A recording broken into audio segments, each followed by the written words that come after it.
안녕하세요. 지난주에 그 제2장 방법에 대한 이해를 공부했는데요. 짧게 요약을 해드리겠습니다.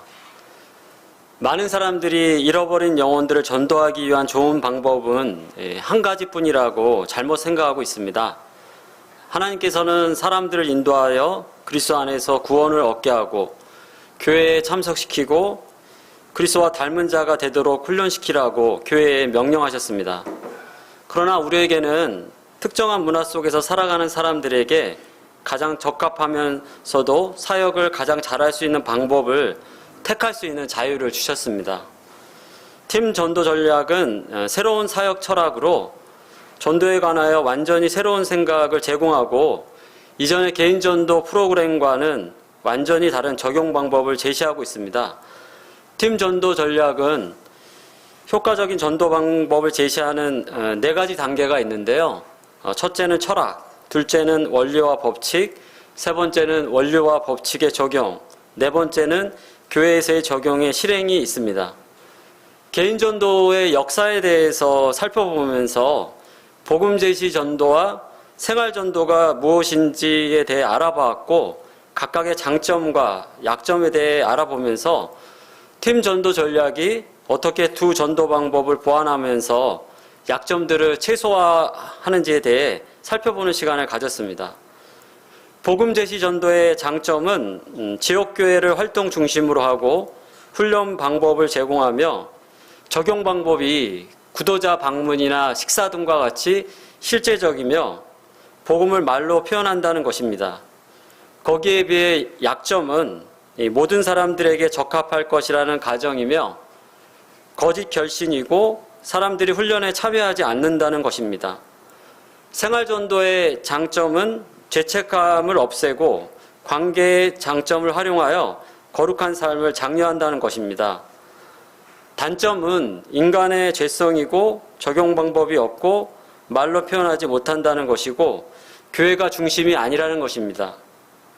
팀 전도 전략의 장점은 사용하기 쉽고 효과적인 전도의 원리를 활용하며 적은 압박감이 있고 사람의 개조가 불필요하고 성도에게 적용을 하게 하며 몸의 각 지체를 활용한다는 것입니다.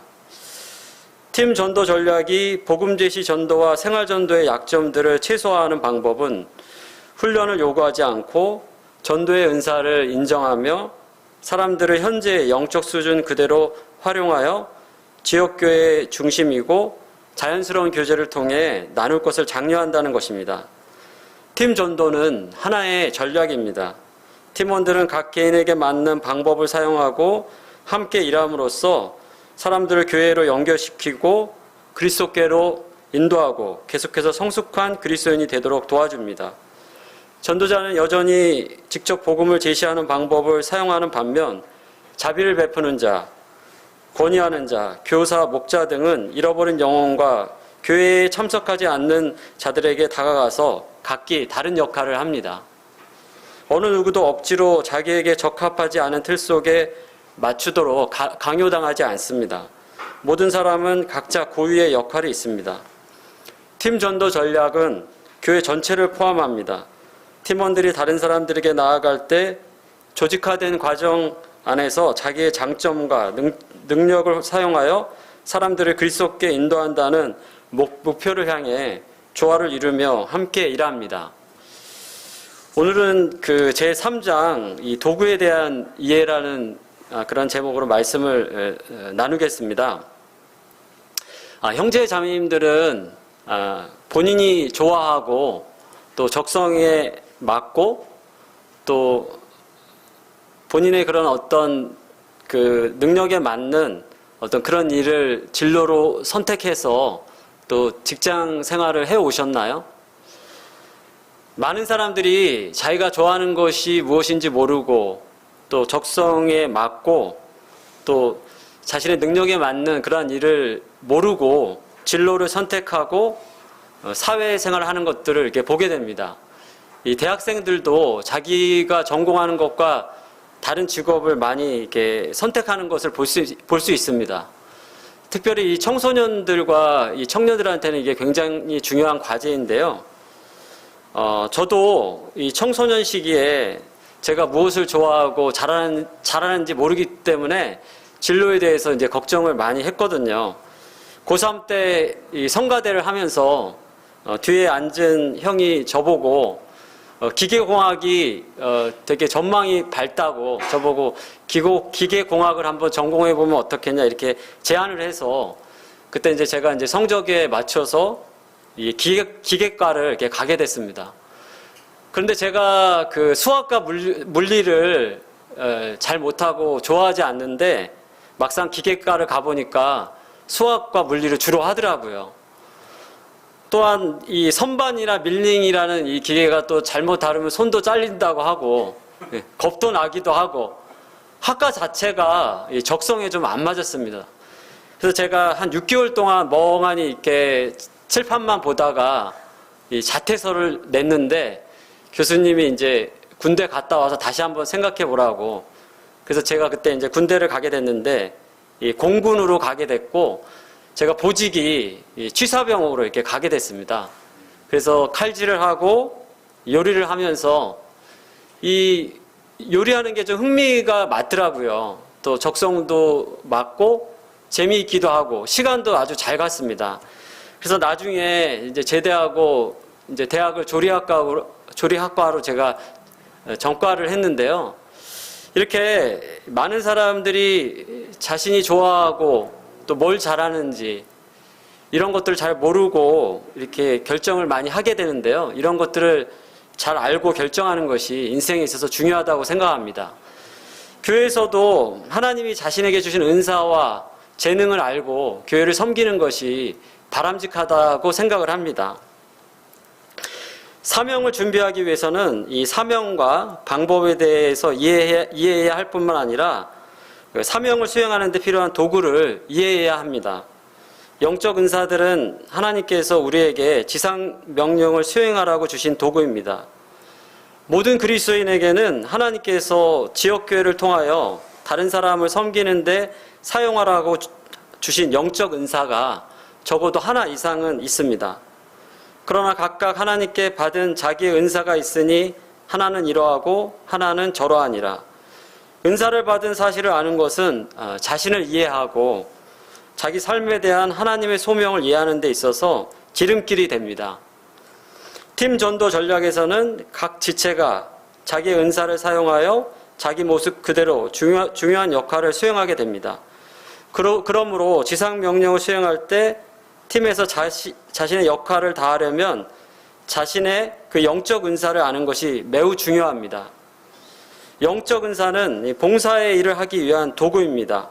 도구란 무엇입니까? 여기 그 망치가 있는데요. 하나님께서 여러분에게 망치를 주셨다면 하나님은 여러분에게 어떤 일을 원하시는 것일까요? 구멍을 뚫는 일일까요? 널빤지를 자르는 일일까요? 아니면 시멘트 벽돌을 찍는 일일까요? 아닙니다. 하나님께서 여러분에게 망치를 주셨다면 하나님은 여러분이 그 망치를 사용하여 못 받기를 원하실 것입니다.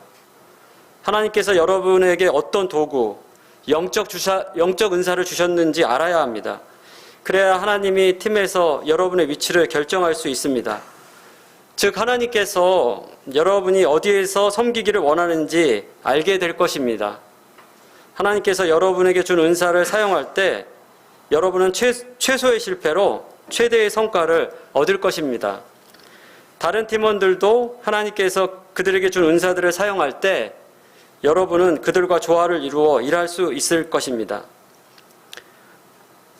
은사에 대한 그 설명을 드리겠는데요.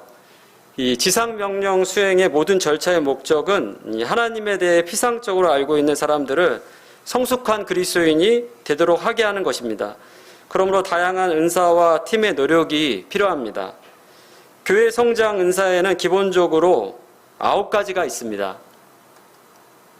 첫 번째, 전도자는 자신과 관계없는 사람들까지 예수 그리스도에 대한 구원의 지식으로 인도하는 것을 통해 하나님을 섬기고자 하는 성령이 주신 능력과 열망을 가지고 있습니다. 이들은 그 잃어버린 영혼을 적극적으로 찾아 구원하는 사람입니다. 다음으로 예언자가 있는데요. 하나님의 진리를 선포하는 것을 통해 하나님을 섬기고자 하는 사람입니다. 이들은 지옥 형벌에 대해 경고하면서 죄를 지적하는 설교자들입니다. 다음으로는 교사가 있는데요. 하나님의 말씀의 진리를 정확하고 단순하게 밝혀주는 걸 통해 하나님을 섬기고자 하는 사람입니다. 이들은 성경의 교리와 교훈을 분명히 밝혀주는 학자입니다. 다음으로 권위자가 있는데요. 다른 사람을 격려하고 동기를 부여하여 일련의 행동을 유발시키는 것을 통해 하나님을 섬기고자 하는 사람입니다. 이들은 하나님의 말씀을 실제적으로 적용하는 방법을 가르쳐주는 교사입니다. 다음으로 목자가 있습니다. 그리스도인 그룹의 필요를 따라 감독하고 가르치고 돌보는 것을 통해 하나님을 섬기고자 하는 사람입니다. 이들은 양들을 먹이고 인도하고 팀을 코치하는 목자, 교사, 그룹 인도자들입니다. 다음으로는 자비를 베푸는 자입니다. 고통받는 사람들과 함께 고통을 나누면서 위로하는 것을 통해 하나님을 섬기고자 하는 사람입니다. 이들은 동료 그리스도인들을 이해하고 위로해주고 세워주는 사람입니다. 다음으로 섬기는 자입니다. 육체적이고 영적인 문제에 실제적인 도움을 주는 것을 통해 하나님을 섬기고자 하는 사람입니다. 이들은 동료 그리스도인들과 실제적인 필요를 채워주는 사람입니다. 다음으로 구제하는 자가 있습니다. 이 11조를 훨씬 초과하여 물질적으로 기부함으로써 하나님을 섬기고자 하는 사람입니다. 이들은 동료 그리스도인들과 교회 사역의 재정적인 필요를 채워주는 사람입니다. 다음으로는 다스리는 자입니다. 교회의 여러 가지 일들을 조직하고 관리하고 추진하고 인도하는 것을 통해 하나님을 섬기고자 하는 사람입니다. 이들은 교회와 그 사역들을 지도하는 사람입니다. 형제 자매님들은 이 은사의 항목을 들을 때 내가 어떤 은사를 받았구나 이렇게 생각나는 것이 있습니까? 저의 경우는 이제 섬기는 은사가 있다는 말을 이렇게 여러 번 많이 듣거든요. 그래서 제가 전에 있던 교회에서 노총각이었을 때, 청년부에 있을 때, 집이 같은 방향이거나 아니면 또 누구를 이렇게 데려줘야 될 상황이 있을 때 제가 이제 운전을 통해서 많이 섬겨줬던 것 같아요. 그리고 이제 그 대학생이거나 아니면 이제 직장이 없는 청년들 같은 경우는 제가 밥을 좀 많이 사줬던 것 같아요. 그래서 전에 있던 교회에서 이제 선교 나갔던 형제는 저를 생각하면 밥 사주는 형님이라고 이렇게 기억을 하고 있더라고요. 또 저는 이제 세상적인 공부는 별로 이렇게 관심이 없는데 이 성경에 대해서는 참 관심이 많고 성경에 대해서 올바로 알고 분별해서 이 성도님들과 이렇게 전하고 나누고 싶은 그런 소원이 있습니다. 그래서 성경 읽기나 또 이 교리 공부를 이렇게 꾸준히 하고 있는데요. 이런 부분에서 이렇게 은사를 좀 개발하고 싶은 마음이 있고요. 제가 이제 군포 번영로 교회에 왔을 때 하나님께서 이제 요리할 수 있는 기회를 주셔서 제 주일날 그 파스타하고 샐러드를 이렇게 할 수가 있었는데요. 그때 한 35인분 정도를 준비했거든요. 그날 이제 비도 오고 좀 많이 힘들었는데 주방에서 이제 문엄사 형제님이 도와주시기도 했지만 제가 그때 이제 요리하면서 이 한 분의 형제님과 이 두 분의 자매님이 이 주방에 들어와서 되게 힘든 것 같은데 자기가 좀 도와줘야 되는 거 아니냐 이렇게 얘기를 하시더라고요. 그래서 그 형제님과 자매님을 생각할 때 다른 사람에 대해서 긍휼한 마음과 또 어려움이 있을 때 도와주고자 하는 그런 섬기고자 하는 마음이 있지 않았나 그런 생각이 들었습니다. 이 영적 은사들은 그리스도의 몸의 각 지체들을 나타냅니다. 교회 내 다양한 영적 은사들은 한 개인을 그리스도께 인도하여 성숙한 그리스도인이 되도록 하는 데 있어서 교회가 채워주어야 할 필요들입니다. 이것을 이렇게 도표로 만들어 보았는데요. 잃어버린 영혼과 그 팀 전략이라고 여기서 그 왼쪽 부분은 이 사람들이 필요로 하는 목록을 말하고요. 오른쪽은 이 하나님이 공급하시는 영적 은사들의 목록을 말합니다. 이 도표를 보면 그 필요들이 구원으로 시작하여 성숙한 그리스도인의 단계까지 나아간다는 사실을 알게 될 것입니다. 이 도표는 각 지체들이 팀에서 자기가 해야 될 역할을 알도록 도와줄 것입니다. 이러한 필요들을 하나씩 살펴보고 하나님께서 그 필요들을 섬기기 위해 교회를 어떻게 준비시키시는가를 살펴보겠습니다. 첫 번째는 구원입니다. 사람에게 가장 필요한 것은 구원입니다. 로마서 3장 23절은 모든 사람이 죄를 범하였음에 하나님의 영광에 이르지 못하더니 말합니다. 이 필요를 채워주는 팀원들은 누구일까요? 바로 전도자들입니다. 물론 교회에서 전도자들만이 다른 사람들을 예수 그리스도로 아는 구원의 지식으로 인도한다는 말은 아닙니다.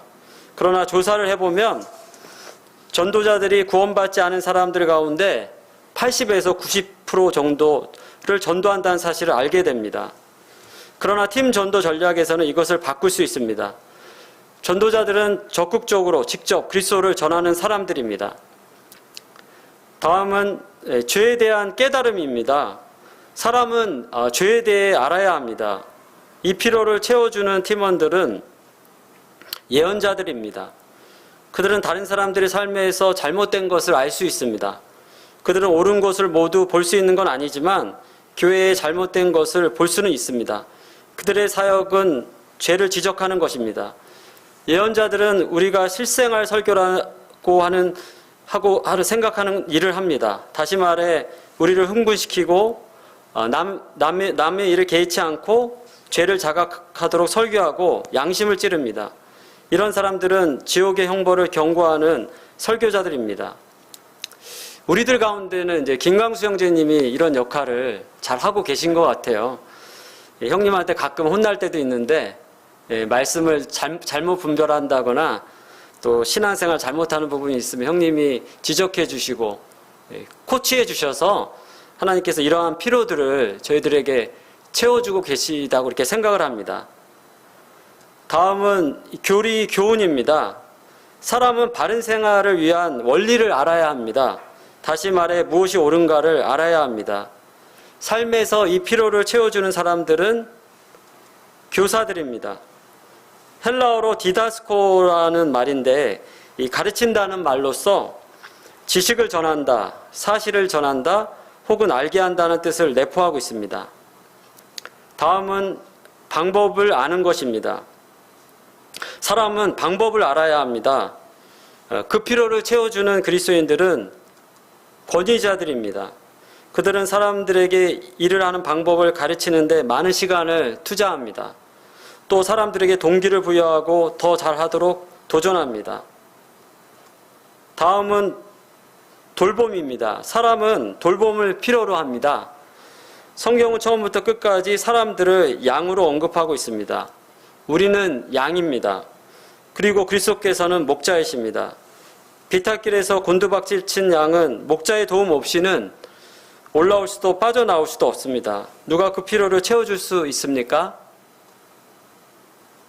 네, 목자들입니다. 목자들은 양들을 인도하고 돌봐야 합니다. 그들은 목자의 심정으로 사람들을 지도합니다. 그들은 하나님의 말씀을 가르치고 주위 사람들을 돌봐야 하는 부담감을 가지고 있습니다. 그들은 그들의 양떼를 보호하고 숨겨주어야 합니다. 다음은 위로입니다. 사람마다 위로를 받아야 할 때가 있습니다. 이 필요를 누가 채워줍니까? 바로 자비를 베푸는 자들입니다. 그들은 우리가 상처를 받았을 때 어떤 말을 해주어야 하는지를 항상 알고 있는 자비로운 사람들입니다. 우리 삶에 비극적인 일이 일어날 때 맨 처음 찾는 사람이 누구입니까? 대개는 자비를 베푸는 은사를 가진 사람일 것입니다. 자비를 베푸는 은사가 있는 사람은 어려움에 처한 사람들이 찾아오도록 끌리는 데가 있습니다. 자비를 베푸는 자들은 후원하여 도와주는 사람들이며 하나님이 사랑의 하나님임을 상기시켜주는 사람들입니다. 그들은 또 가장 먼저 축전을 보내는 사람들이고 하나님께서 주시는 기쁨을 전할 준비를 하고 있는 사람들이기도 합니다. 다음은 도움의 손길입니다. 때때로 그리스도인들은 도움의 손길이 필요합니다.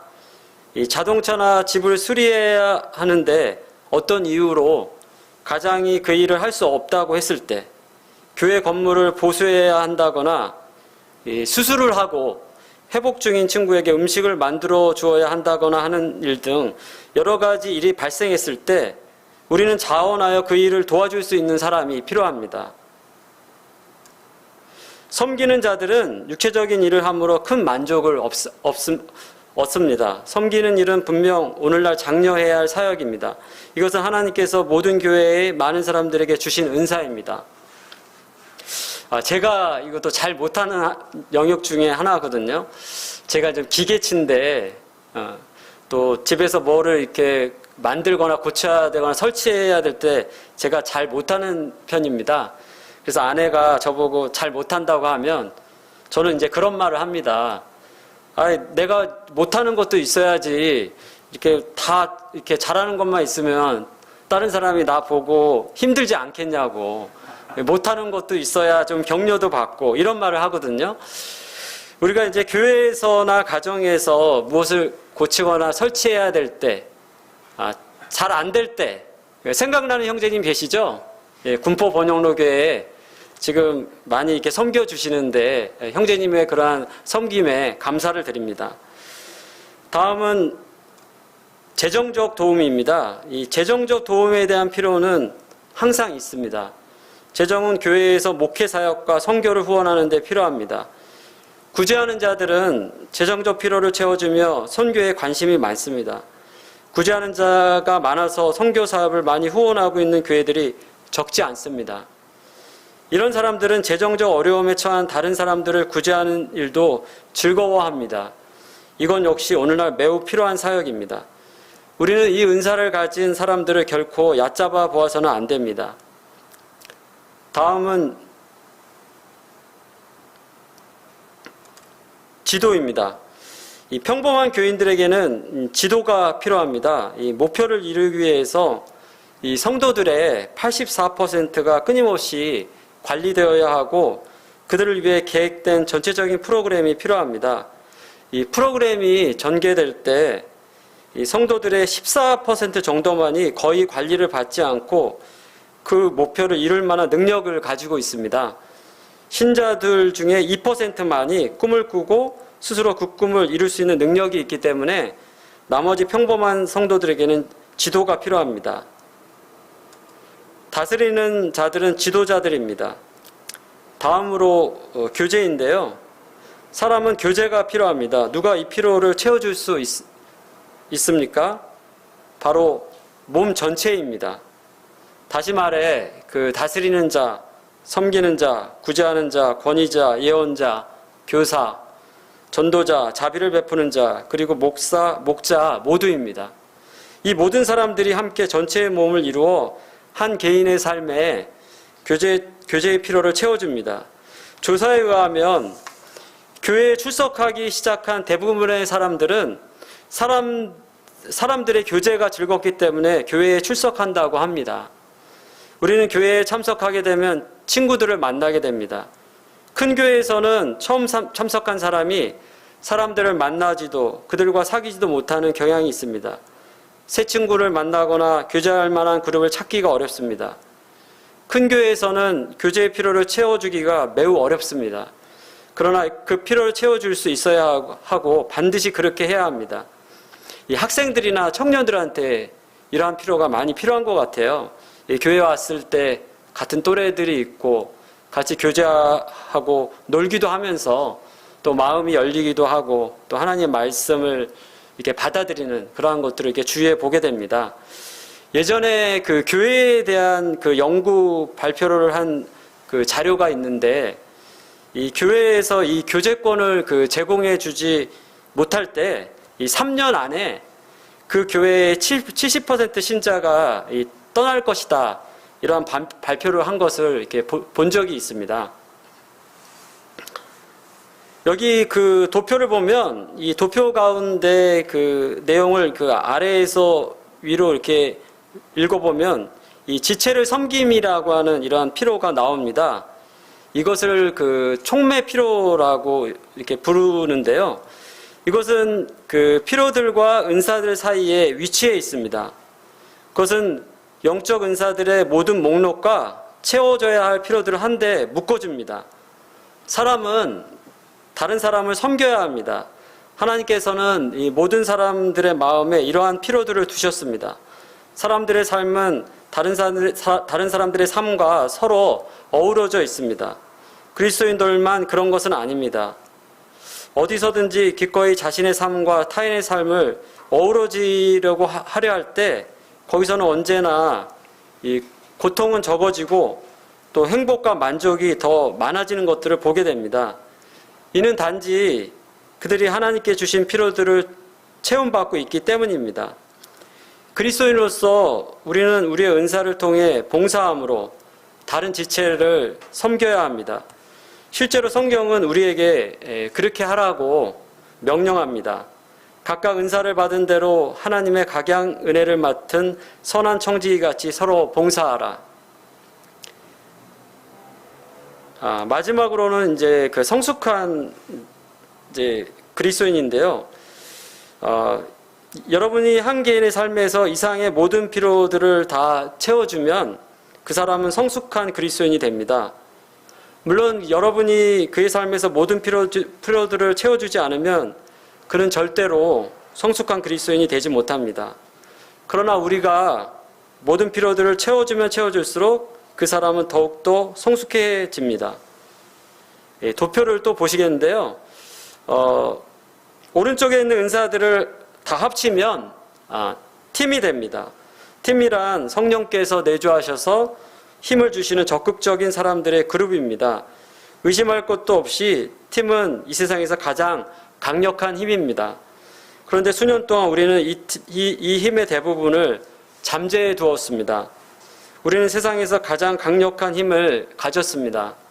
그러나 세상과 인본주의와 뉴에이지가 우리의 학교와 정부와 가정을 점거하도록 내버려둔 채 그것을 가지고 아무 일도 하지 않았습니다. 이 에드먼드 버크라는 분들은 이제 다음과 같은 말을 했는데요. 이 죄악이 승리하는데 가장 필요한 것은 이 선한 사람들이 아무 일도 하지 않는 것이다. 이렇게 말을 했습니다. 마지막으로 이제 지속적인 그 성장이 있는데요. 이 교회를 위해 가장 중요한 것은 지속적인 성장입니다. 이 지속적인 성장을 위해 교회는 지체들의 삶에 있는 이 모든 피로들을 채워주어야 합니다. 여러분이 이 피로들 가운데 어떤 것을 채워주지 못하면 사람들은 불완전하게 됩니다. 그리고 무의식적으로 채워지지 않는 피로들을 다른 곳에서 채우려고 할 것입니다. 때로 그들은 여러 교회들을 전전한 후에 자신들의 피로를 채워줄 수 있는 교회가 없다고 생각하고 완전히 떨어져 나갑니다. 현실적으로 이 모든 피로들을 효과적으로 채울 수 있는 교회는 매우 적습니다. 그러나 지체들의 피로를 채워주면 채워줄수록 교회는 더욱 효과적으로 지속적으로 성장을 할 것입니다. 여러분들 자신의 피로가 채워질 때만 성장하는 것이 아니라 여러분이 어떤 피로를 채워주는 기회를 가질 때에도 성장한다는 사실을 명심하시기 바랍니다. 여기서 우리가 이제 기억할 것이 있는데요.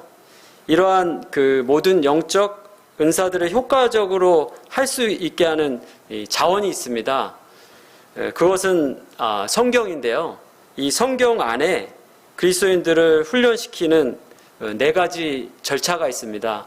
그것은 교훈, 책망, 바르게 함, 의로 교육하기에 유익함입니다. 디모데후서 3장 16, 17절에는 모든 성경은 하나님의 감동으로 된 것으로 교훈과 책망과 바르게 함과 의로 교육하기에 유익하니 이는 하나님의 사람으로 온전하게 하며 모든 선한 일을 행할 능력을 갖추게 하려 합니다. 여기서의 교훈은 규범입니다. 이것은 우리의 삶과 사역이 따라야 할 표준을 가르쳐 줍니다. 교훈은 가르쳐야 되는 내용을 말합니다. 책망은 옳지 못한 것을 보여주는 것입니다. 바르게 함은 옳은 것을 보여주는 것입니다. 의로 교육함은 방법, 혹은 실제적인 적용을 말합니다. 또 한 가지 이제 중요한 것은 교회는 이 모든 일에 균형을 이루어야 합니다. 이것은 이 교회의 그 궁극적인 목표가 됩니다. 어떤 교회들은 전도를 매우 잘합니다. 이런 교회들은 사람들을 그리스도께 인도합니다. 그런데 때로 교회가 전도를 뒷받침할 만한 좋은 프로그램을 가지고 있지 않기 때문에 사람들이 뒷문으로 나가버립니다. 이런 교회들은 잘 가르치는 목회자들이 있지만 전도는 잘 못합니다. 전체적으로 생각해야 할 것은 균형입니다. 균형 잡힌 교회는 성장하는 교회예요. 영향력 있는 교회입니다. 문제는 그 몸의 기능이 언제 가장 효율적이냐 하는 것입니다. 그것은 매우 좋은 신뢰입니다. 다시 말해 모든 지체가 있어서 제 기능을 다할 때입니다. 손은 손이 되어야 하고 발은 발이 되어야 하고 귀는 귀가 되어야 합니다. 그리고 이 지체들이 한 목표를 위해 협력해서 움직여야 됩니다. 팀원들이 자신들의 은사를 사용하여 사람들의 필요를 채워주는 교회의 목표에 기여할 때 그들은 복을 받고 만족하게 됩니다. 사람들의 필요가 채워질 때 사람들은 더욱 성숙해지고 만족해할 것입니다. 이 과정을 통해 모든 사람들이 성장할 때 교회 역시 성장과 기쁨을 경험하게 될 것입니다. 그 새끼 발가락의 원리라는 게 있는데요. 여러분 중에 이제 어떤 분은 이런 말을 할 수 있습니다. 제가 그 몸의 일부라는 사실을 압니다. 그러나 저는 그 새끼 발가락에 불과합니다. 저는 실제로 필요한 존재가 아닙니다. 몸에 그리 중요하지도 않습니다. 저는 아무런 쓸모가 없습니다. 그 주변에 그 사고로 인해 그 새끼 발가락을 잃은 그 사람도 있습니다. 이 새끼 발가락은 이 몸의 균형과 깊은 관계가 있습니다. 균형을 잃고 쓰러지려고 할 때 새끼 발가락이 쓰러지지 못하게 하지는 않습니다. 그러나 새끼 발가락은 즉시 뇌에 균형을 이루려고 함이라고 이렇게 신호를 보냅니다. 그러면 뇌는 오른발 근육에 신호를 보내 쓰러지지 않도록 발 근육들을 수축시키라고 명령합니다. 이 새끼 발가락이 없는 사람은 매사에 매우 주의를 기울여야 합니다. 달릴 경우에는 더욱 빨리 달리게 되고 혹시라도 주의하지 않으면 그는 균형을 잃고 쓰러집니다. 여러분은 새끼 발가락일지도 모릅니다. 그러나 여러분은 여전히 몸에 매우 중요한 지체들입니다. 팀이 원활하고 효과적으로 움직이게 하기 위해서는 각 지체가 자기 분야를 충실히 이행해야 합니다. 교회 안에서의 팀워크의 중요성은 그 에베소서 4장 16절에 나와 있는데요. 그에게서 온 몸이 각 마디를 통하여 도움을 입음으로 연락하고 상합하여 각 지체의 분량대로 역사하여 그 몸을 자라게 하며 사랑 안에서 스스로 세우느니라.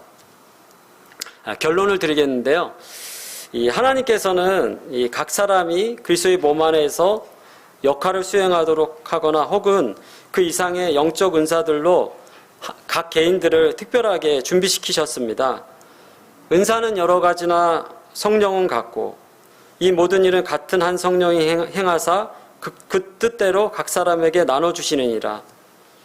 이 모든 부분들이 적절하게 움직일 때 육체의 기능이 가장 원활한 것처럼 모든 지체가 자기의 분야를 능동적으로 이행할 때 교회의 몸의 기능도 가장 원활합니다. 그리스도의 몸은 하나님께서 주신 은사를 사용하는 지체들이 없이는 불완전합니다. 모든 지체가 다 똑같은 기능을 한다면 몸은 결코 효과적이지 못하고 무능해질 뿐입니다. 모든 그리스도인이 증인이 될 의무가 있지만 팀 전도 전략은 전도의 은사가 있는 10%만이 자연스럽게 적극적으로 직접 복음을 증거해야 된다는 사실을 인정합니다. 나머지 90%도 동일하게 전도의 과정에서 사용해야 하는 중요한 은사들을 가지고 있습니다. 이 팀원들이 항상 매듭 짓는 사람들, 그리스도를 영접하도록 기도하면서 사람들을 인도하는 사람들일 수는 없지만 그들은 모두 그 사람을 그리스도께 인도하는 데 있어서 중요한 역할을 합니다. 어느 누구도 하나님께서 자기가 아닌 다른 사람들에게 준 은사들을 사용하라고 강요를 받아서는 안 됩니다. 모든 사람들은 자기 고유의 영적 은사들을 사용해야 합니다. 예, 말씀을 마치고 기도 드리는 시간 갖겠습니다.